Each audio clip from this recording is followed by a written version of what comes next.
Allora, lettori del Messaggero Veneto, sosta del campionato,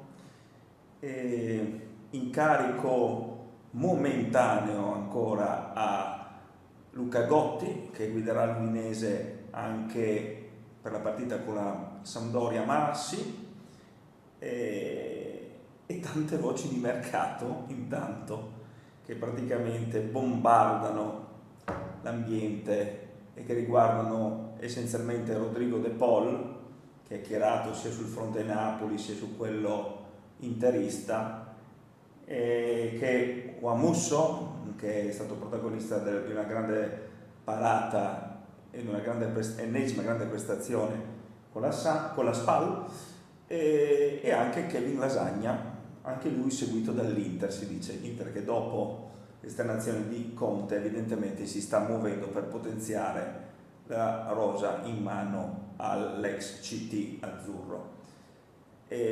Ma questi giocatori partiranno già a gennaio?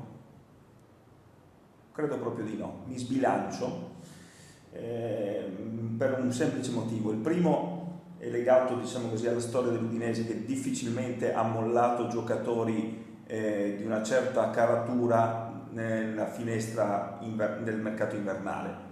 La seconda è legata anche a una certa area di programmazione che sembra emergere dalla scelta del traghettatore Gotti. Non si vuole avere un allenatore traghettatore perché si vorrebbe scegliere un allenatore importante a maggio, quindi traghettatore per traghettatore.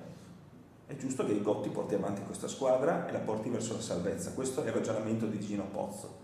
Noi ci siamo sbilanciati negli scorsi giorni, abbiamo detto che diciamo così, il nome che piace a Gino Pozzo è Giampaolo. Lì c'è tutto un discorso del contratto ancora in essere col Milan da sviscerare, e quindi su quello rimandiamo, sul nome rimandiamo.